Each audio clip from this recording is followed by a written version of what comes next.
Hello students, I am अनुराग। आज अपन issue of share का question number 28 देख रहे हैं। फास्ट फूड लिमिटेड का क्वेश्चन है। Fast food limited issued a prospectus offering 10,000 equity share of 50 each. 10,000 share है, 50 each at par पे issue किया है। और देन रिमेनिंग डेटा आपको दिया है।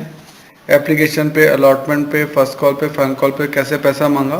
Ram the holder of 500 equity share did not pay the amount due on both the calls. ठीक है, इसका पहले डेटा सेट करते हैं।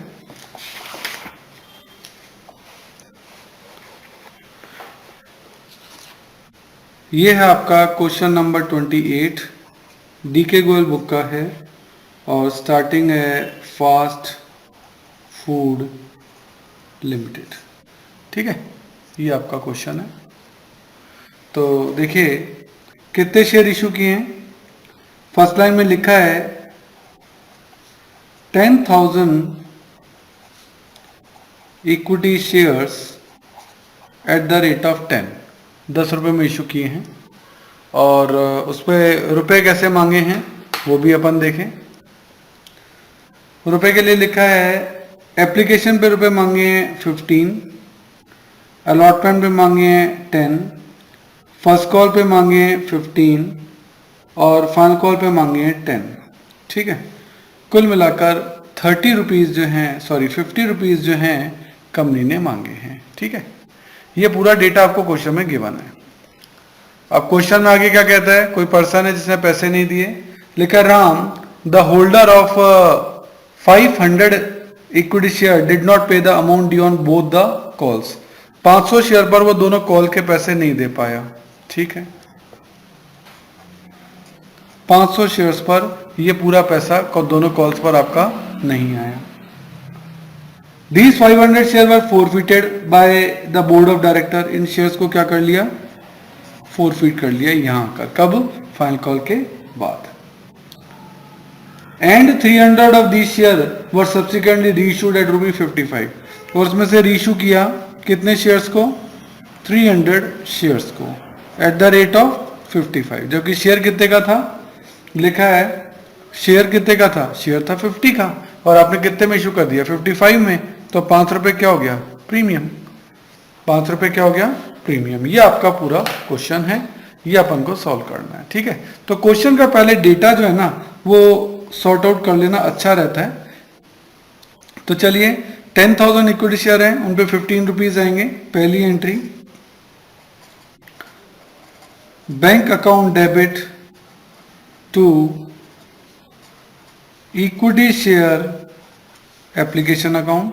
10,000 शेयर है, 15 रुपए आपके पास आएंगे तो टोटल आपका हो गया 1,50,000। सही है। नाउ सेकेंड एंट्री, इनको ट्रांसफर करते हैं। क्या एंट्री होगी, equity share application account debit to equity share capital 1,50,000। ठीक है। थर्ड एंट्री, अलॉटमेंट ड्यू की 10,000 शेयर्स पे 10 रुपए मांगेंगे अलॉटमेंट के, 1,00,000 रुपए। एंट्री होगी equity share allotment account debit to equity share capital account. 10,000 shares पर 10 रुपये, ये आपका हो गया 1,00,000 रुपए ड्यू हो गया। सही है। नाउ अलॉटमेंट रिसीव करेंगे। अलॉटमेंट रिसीव करने की entry, bank account debit to equity share, allotment को डेबिट किया था आप क्रेडिट कर दो, to equity share allotment account. सबने पैसे दिए हैं तो 1,00,000 रुपए डेबिट किया था तो 1,00,000 रुपए क्रेडिट करना, सिंपल सी बात है। सही है। आगे fifth entry, first call due करनी है 10,000 शेयर्स पर 15 रुपये, 1,50,000 रुपए। फर्स्ट कॉल ड्यू करते हैं। Equity share first call account debit to equity share capital account 1,50,000। 10,000 shares पे 15 रुपये मांगे हैं। नाउ फर्स्ट कॉल रिसीव की एंट्री करेंगे, bank account debit to equity share first call account, और इस बार 500 शेयर्स पर 15 रुपए आपको रिसीव नहीं हुए। 500 शेयर्स पर 15 रुपए यानी 7500 रुपये रिसीव नहीं हुए, तो आपने मांगे कितने थे? 1,50,000।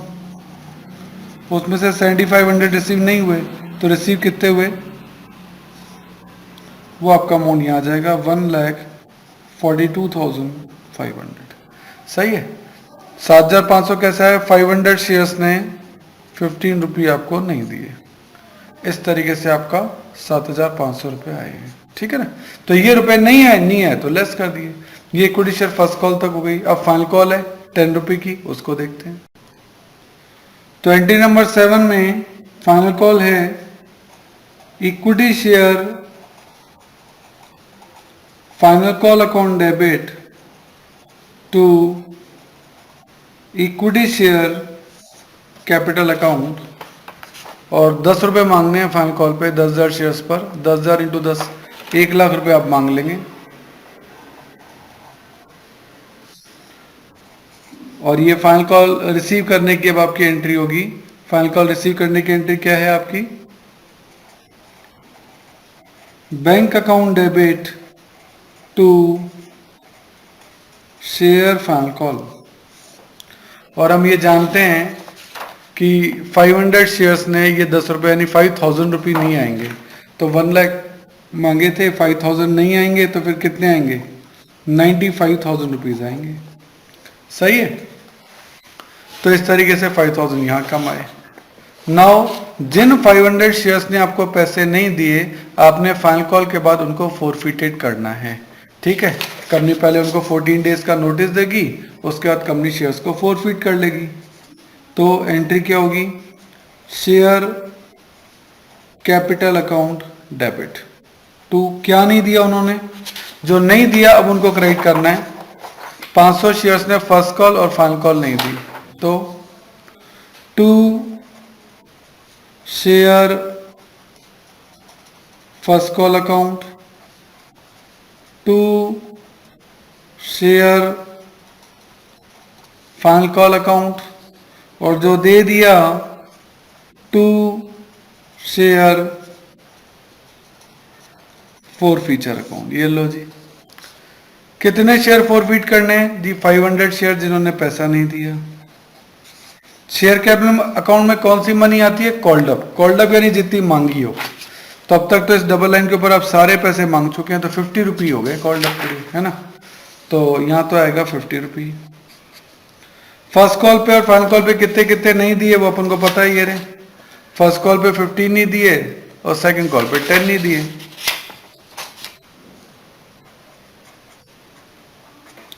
और शेयर फोरफीचर में वो अमाउंट आता है जो दे दिया हो। तो दे कौन सा दिया? ये दोनों नहीं दिए, तो फिर ये दोनों 15 और 10 दे दिए। तो 15 और 10 25 रुपए दे दिए। अब आप मल्टीप्लाई कर सकते हैं। 500 इंटू 50 25,000 रुपीज आपका डेबिट हो जाएगा।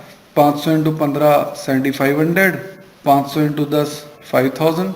25,000 मांगे, जिसमें से ये 12,500 नहीं दिए, तो दिए कितने? अपने आप आ रहा है 12,500। आप इसे बैलेंसिंग फेयर में निकालें। अदरवाइज 500 इंटू 25 करोगे तो भी 12,500 आएगा। तो ये आपका क्या हो गया? फोरफीचर हो गया। नाउ फोरफीचर के बाद क्या किया? फोरफीचर के बाद किया रीइश्यू। ये देखो 300 शेयर्स को 55 पे रीइश्यू किया है, यानी प्रीमियम पे रीइश्यू किया है। तो उसकी एंट्री देखें।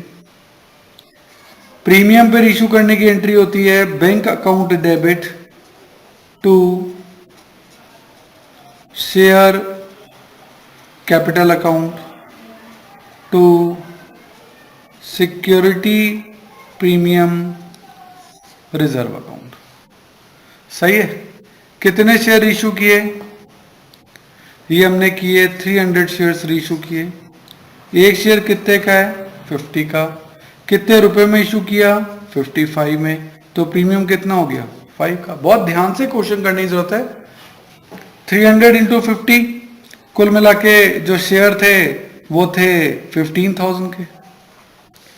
300 इंटू 5 1500 का प्रीमियम, तो बैंक में कितना आएगा 16,500। सही है, तो ये आपका रीइश्यू हो गया। अब जब रीइश्यू हुआ है तो ट्रांसफर भी होगा, तो लास्ट एंट्री ट्रांसफर की। ट्रांसफर की एंट्री क्या होती है, share forfeiture account debit to capital reserve account. सही है, लेकिन इस बार ये जो है ना, ये केस 2 लग रहा है। सर केस 2 किसे कहते हैं, when only some shares are issued. 500 में से कितने शेयर इशू हुए, सिर्फ 300, तो only some shares are issued. भाई मान लो आधे शेयर इशू होते तो आधा ही अमाउंट ट्रांसफर करते, तो अब यहाँ 500 में से 300 इशू हुए हैं तो उन्हीं पे अमाउंट ट्रांसफर करेंगे। फॉर्मूला लगाते हैं, अमाउंट फॉरफिटेड कितना है 12,500 divide by number of share forfeited कितने हैं 500 इंटू नंबर ऑफ री इश्यूड शेयर्स कितने हैं 300 कि amount forfeited divide by number of share forfeited into number of री इश्यूड शेयर्स। और अगर लैंग्वेज में समझाएं तो ये 12,500 रुपीज जो हैं ये 500 शेयर्स पर हैं, तो 300 शेयर्स पे जो है वो आपका कितना होगा, दैट कम्स 7,500। तो इतना ही अमाउंट ट्रांसफर हो सकता है। उसमें से फॉरफीचर में डेबिट कितना हुआ, तो यहाँ फॉरफीचर में रीइश्यू किया कुछ भी डेबिट नहीं हुआ है ना, क्योंकि डिस्काउंट पे रीइश्यू किए ही नहीं गए। अगर डेबिट होता तो मैं लेस कर देता, पर कुछ है ही नहीं, तो बचा कितना 7,500। ये आपका कैपिटल में ट्रांसफर हो जाएगा। तो यही आपका आंसर आ रहा होगा, share forfeiture account debit to capital reserve.